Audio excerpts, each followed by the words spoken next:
I was taken aback by his size. Yet I allowed him to continue a genuine tale of infidelity. What if the individual you were destined to safeguard transformed into the one you yearned for above all else? It began with a fleeting look in the corridor, a hand lingering just a moment too long. Before I realized it, my fingers clutched the edge of the washing machine, my breath caught in my throat, fear coursing through me, not of being discovered, but of the overwhelming desire I felt for him. He was never meant to hold any significance, and yet, he transformed into all that I dared not voice. His hand gripped the back of my thigh with an intensity that stole my breath, leaving me gasping as he moved within me with a purposeful, steady rhythm. I sealed my lips, suppressing any sound that dared to break free, relishing the faint metallic tang of blood, sensing the overwhelming force as he drove me past my boundaries. I in the softly illuminated, slender corridor, adjacent to the laundry room. The kitchen door lingered slightly open, beckoning intrigue. The refrigerator emitted a soft hum, while the antique clock on the wall ticked with a gentle rhythm, each sound amplified by the tangible anxiety that someone, anyone, might wander by and witness our clandestine endeavors. As I pressed my hand against the cold metal of the washer, the frigid touch anchored me, while my knees trembled, teetering on the edge of collapse. His breath caressed the side of my neck, a warm cadence wavering with each intentional, calculated step forward. Regrettably, I find myself unable to accomplish that task. "Slow down," he murmured, his voice gravelly, fingers tightening their hold on my skin. My lips parted, but silence wrapped around me like a shroud. The weight of his presence enveloped me, sending ripples of tension coursing through my veins, a delicate dance of longing and trepidation entwining, drawing me in conflicting directions simultaneously. I bit down on my lip, eyes shut tight, wrestling with the heat that blossomed inside me, the guilt wrapping itself around every sharp breath I took. Never did I imagine that I would end up on this side of the divide. Never did I envision myself clutching the edge of a washing machine, while a particular individual, one I was never destined to behold in such a way, pressed in so closely that I found it difficult to catch my breath. He was never intended to be the object of my longing. He was barely 26, half my age, a fortuitous figure who intricately intertwined himself into the tapestry of my existence, subtly breaching my defenses before I fully recognized the extent of his influence. At 39, I fully embraced my identities as a mother and a wife. Within the confines of our home, I assumed the mantle of the organizer, deftly managing bills and meticulously keeping track of birthdays and doctor's appointments, all stored within the recesses of my mind. This approach allows my husband to dedicate his full attention to his work, free from any interruptions. In the depths of my thoughts, I was convinced I had sidestepped such missteps, that I had navigated away from desiring what would always remain unattainable. As he softly shut the door and entered my realm, the warmth emanating from his skin wrapped around me, and in that moment, I transformed into someone entirely different from the person I had always been. What might transpire if the essence you were destined to protect transformed into the object of your unspoken desire? He pressed onward, a low groan slipping from his lips, sending an unsettling shiver coursing down my spine. The tears hovered at the brink of release, poised to cascade from the corners of my eyes, while the burden of guilt pressed down upon my chest, a suffocating weight that threatened to overwhelm me. Apologies escaped his lips in a hushed tone, gravelly and raw, as he leaned his forehead against my shoulder. The stillness wrapped around my reply. I decided against pushing him away. I let it reveal itself in its own time. For those who have borne a hidden truth that stirs both anguish and desire within, this narrative may echo in your heart in ways you never expected. Your support would be greatly appreciated through likes and subscriptions. The more you explore, the more stories like this will uncover those who harbor similar concealed realities. That night, slumber slipped through my fingers entirely. As I lay in bed next to my husband, the soothing sound of his soft snores enveloped the room, and my eyes drifted to the ceiling fans, elegantly twirling in slow, captivating circles overhead. Every time I closed my eyes, the hallway revealed itself, light spilling across the linoleum floor, his hands trembling as they gripped my thigh, and the decision I chose not to withdraw from hung palpably in the atmosphere. The guilt twisted inside me, a blazing inferno that scorched the depths of my being. Yet beneath the surface, a tension lingered, sending shivers across my skin. I vividly recalled his warmth pressed against me, the primal urgency in his voice awakening emotions within me that had long been dormant. In the span of my adult life, I have devoted myself to nurturing and supporting those around me, and my husband labors diligently for extended hours. There was a time when I held the conviction that it was destined for us, for our dwelling, our offspring, the future we had meticulously woven together. There are instances when I contemplate whether it might be easier for him to completely turn away. We opt to refrain from entering into discord. We choose to hold back from initiating contact. Within the confines of our home, we traverse our existence as polite strangers, sharing the necessary words, our tones remaining soft and subdued. In the quiet embrace of the night, as I reach out for him, he unknowingly drifts further away in his dreams.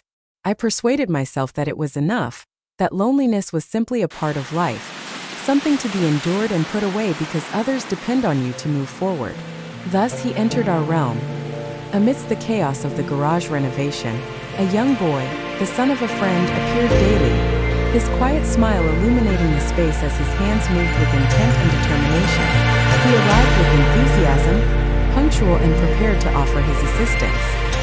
He consistently displayed a remarkable courtesy, diligently offering his strength for the cumbersome boxes, skillfully repairing the obstinate kitchen drawer, and meticulously cleaning up his own messes, ensuring that I wouldn't have to lift a finger. At first, he was merely a passing figure, barely making an impression in my thoughts.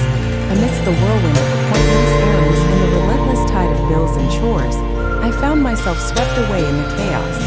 Yet, he continued to appear, silent and respectful, his gaze meeting mine in a way that made me feel truly acknowledged, even when I attempted to look away.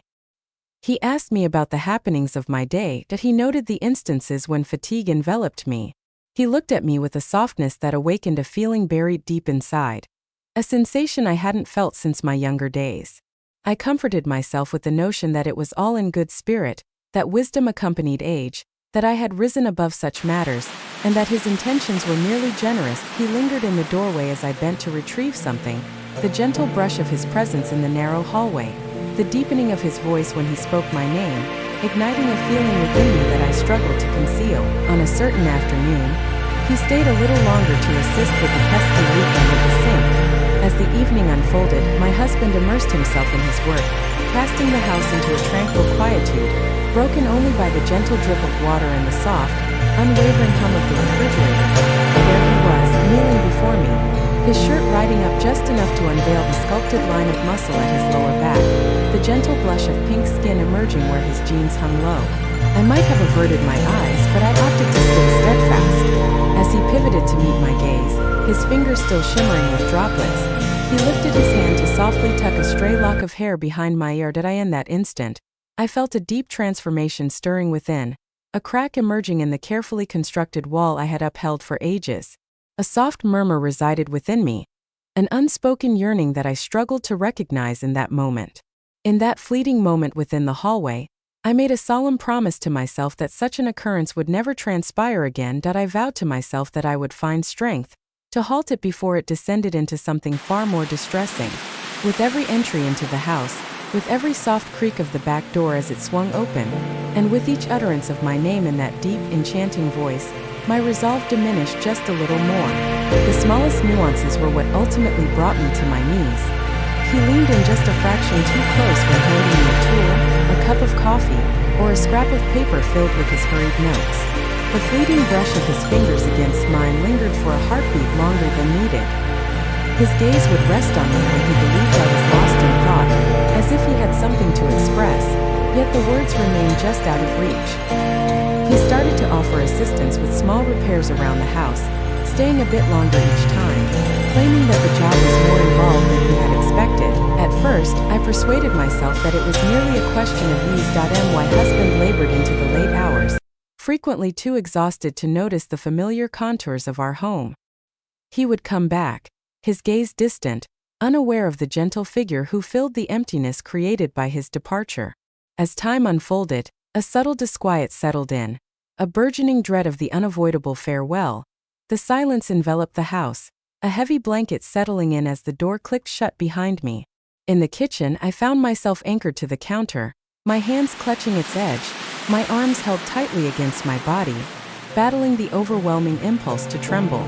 One evening, after the final morsel of dinner had been relished, I chanced upon him in the garage, diligently sifting through a vast expanse of boxes. As the evening deepened, my husband succumbed to sleep on the couch, the soft glow of the television weaving gentle shadows throughout the room.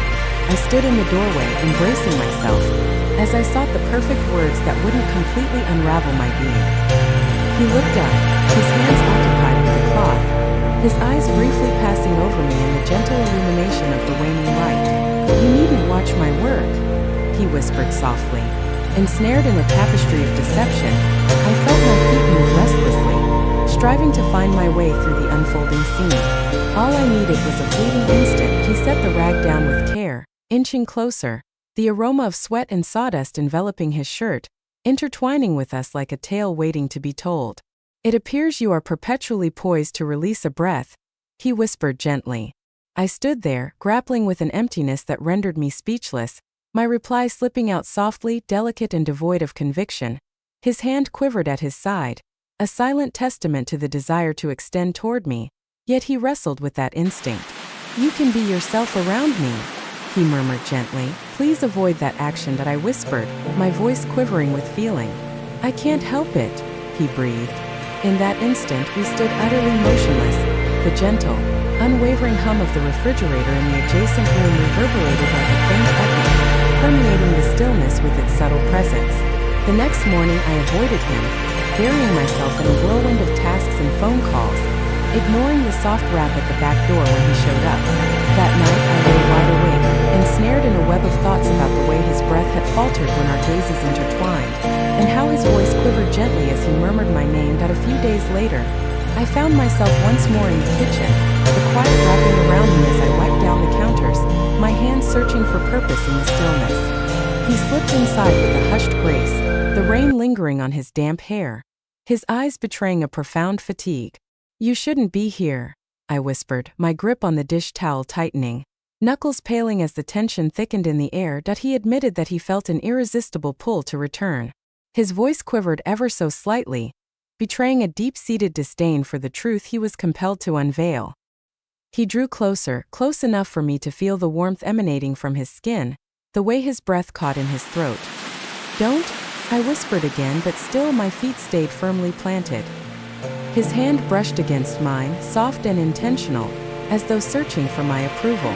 A soft exhale slipped from my mouth, and I sensed the all-too-familiar prick of tears poised to cascade down my cheeks. "You fill my mind without cease," he whispered gently. Still I chose to hold my tongue, as I reclined in bed beside my husband. An overwhelming feeling of separation enveloped me, as though I existed as two distinct entities within the same space. That a fragment of my being longed to surge ahead and unveil my innermost self, to implore another to save me from the inferno, before I engulfed us both in the conflagration. One part of him yearned to come back, to extend a hand and reconnect with me again, pulling me further into an enchanting adventure I found impossible to resist. I held tightly to the guilt, believing it might drown the longing that stirred inside me. As the days unfolded, the distinction between the two became ever more indistinct. On a Friday afternoon, the sky morphed into hues that echoed the memory of old bruises. With dense clouds hanging so low it felt as though the very fabric of the world was about to unravel. The morning faded into the background as I immersed myself in the task of cleaning, scrubbing the kitchen counters with a fervor that left my hands weary, all the while attempting to divert my thoughts from the relentless ache that lingered in my chest. The rain commenced softly, a tender murmur brushing against the window pane. In the quiet embrace of the night, I thought solitude was my sole companion, until the back door creaked open, slow and tentative, shattering the stillness. My breath caught in my throat before he even stepped through the door. "I cautioned you against this place," I whispered, my fingers clutching the sink's edge with such intensity that my knuckles blanched. He gently shut the door, droplets lingering in his hair, curling at the tips, as his shirt adhered to his chest like a second skin. With determination, his voice broke through, rough and taut. "I assure you, I wholeheartedly devoted myself to this endeavor." I shook my head, but my feet stayed firmly planted, rendering me unable to move. With a quick pace, he moved across the room, the sound of his boots resonating gently against the linoleum floor. He stopped just inches away, the warmth emanating from his skin unmistakable, the tremor in his hands clear as he reached out to me. Please avoid that action. I whispered gently, my voice trembling as I approached the last note. Tell me to stop, he murmured, his forehead resting softly against mine, his breath quivering with unspoken feelings. Reveal to me that this is not your true wish. I parted my lips and silence enveloped the moment. He pressed his lips to mine with fervor, a deep yearning in his touch. His hands ventured beneath my shirt, the roughness of his callous palms contrasting with the delicate softness of my ribs. A gentle, fractured sound slipped from my lips as I clutched the counter behind me, sensing his body push me back, trapping me against the chill of the tile below. I should refrain from doing so. I took a deep breath, my fingers tracing along his arms, the edges of my nails digging into the material of his wet shirt. He leaned in, his breath a warm caress against my skin as he whispered, his lips brushing my jaw with an intense urgency. Indeed, I comprehend. In a fluid motion, he lifted me onto the counter, the coolness of the surface igniting a tingling sensation along the backs of my thighs. The rain hammered incessantly upon the window, saturating the kitchen with a melody of water and our breaths, uneven and labored. As he leaned in closer, I felt his presence, solid and warm, permeating the fabric of his jeans. I bit my lip, stifling a whimper, my whole body coiling with tension as he approached, the solid weight of him pressing against the fragile fabric that lay between us. He would emerge repeatedly, each appearance shrouded in a fresh pretext, a groaning door, a flaw in the plaster, an inquiry regarding the project in the garage. I vowed to myself that I would not let him approach again, that I would remain steadfast and put a stop to it before it descended into something far more distressing. With every step taken into the house, the ambience shifted dramatically. The world appeared to contract to the narrow expanse between us, the soft graze of his shoulder against mine in the corridor, the lingering warmth of his fingers as he handed me a tool, and the rough timbre of his voice as he uttered my name. He started to tuck notes into the drawer that held the scissors, hidden beneath the chaos of junk mail on the counter, carefully folded within the folds of a freshly laundered dish towel. The yearning for you is a story I find myself compelled to share. Reveal to me that you do not perceive this in the same way. Should you desire my departure, I will gladly take my leave. Still, my heart softly murmurs a tender no that I tore them asunder. I set them aside.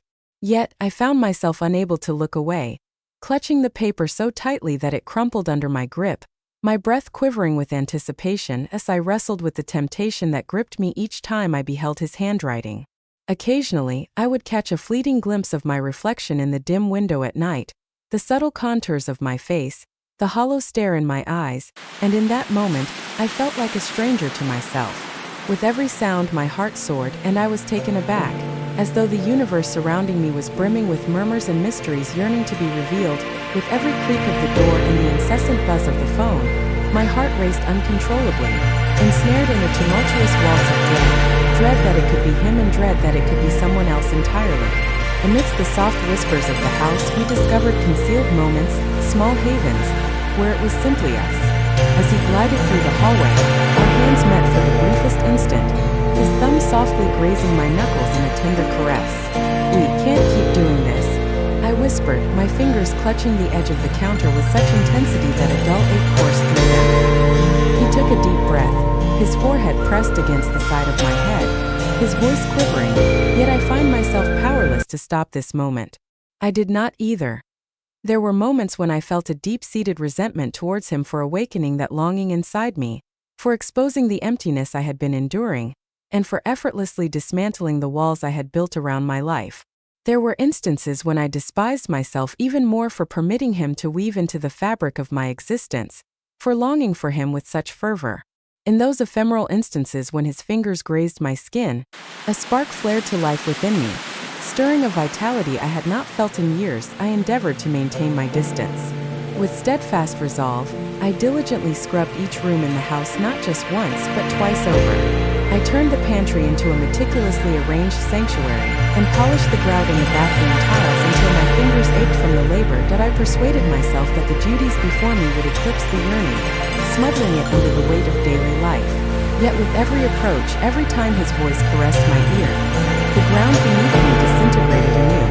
I find myself ensnared in a quandary, torn between the urge to halt my endeavors and the desire to release the self-reproach that feels utterly futile. That ITM folded slowly, bit by bit. It started with delicate cracks, reminiscent of how my husband began to watch me from the other side of the dinner table. His brow furrowed and his lips drawn tight as I turned my eyes away. On that fateful day, my daughter discovered the crumpled note, abandoned and overlooked in the trash. One of his chaotic scribbles, which I hadn't shredded completely, had the word still lurking along the edge. She lifted it in my direction, her gaze a tapestry woven with threads of confusion and wonder. "Who penned this piece?" she asked. I remained motionless, ensnared in a fleeting instant of incredulity. My heart raced within my chest, a relentless drumbeat that overshadowed her words. "It is merely a transient instant," a soft murmur carried by the breeze. With a quiet exhale, I took the paper from her hand, shaping it into a small ball. Still, the uncertainty remained, shadowing her eyes. With the moonlight waltzing across the pavement, I stood by the window, my gaze locked on the street, filled with eager anticipation for the sound of his car approaching. It became evident that he was deliberately avoiding my company. Days had drifted away, marked by the absence of a visit, the silence of unspoken words, and the lack of any notes left in their wake. The house resonated with a profound emptiness, the atmosphere dense and the stillness wrapping around everything like a heavy mist. That a fragment of my being longed for him to maintain his distance. One part of him urged to burst through the door and proclaim that he was unfazed by who might uncover his struggle to exist without me. A week later, I heard the soft murmur of his voice in the hallway, engaged in quiet conversation with my husband. A shiver ran through my veins. Upon stepping into the kitchen, my fingers clutched the counter's edge, and a rush of quickened breaths filled the air, each inhale shallow and frantic. They hovered near the front door, deep in conversation about the garage repairs, deliberating over a payment he was supposed to collect. Not a solitary gaze was directed my way. My husband offered him a check. His tone carried a sense of politeness, though it remained unyielding. He declared, "Don't come around anymore. We shall pursue another option." His jaw clenched tightly, fingers clutching the folded check with an unwavering intensity. He cast a fleeting glance beyond my husband, our eyes meeting for the briefest of moments. A sharp pang of sorrow, a faint echo of regret for an unspoken weight, hung in the atmosphere as he pivoted and crossed the threshold, departing from the instant. Silence wrapped around the moment, with not a single word slipping from my lips. I found myself unable to accomplish that task. That night I lay wide awake, staring at the ceiling, my arms pressed tightly against my sides. I remained in a state of eager expectation, longing for the door to gradually open, for the soft echo of his footsteps to grace the floor, for the sweet whisper of my name to drift through the dimness. Still, the house lingered in a profound silence. The burden of guilt has accompanied me throughout my life, yet never quite like this. Not when it wrapped itself around the core of tranquility, not when it infused my soul with a vitality I had long forgotten.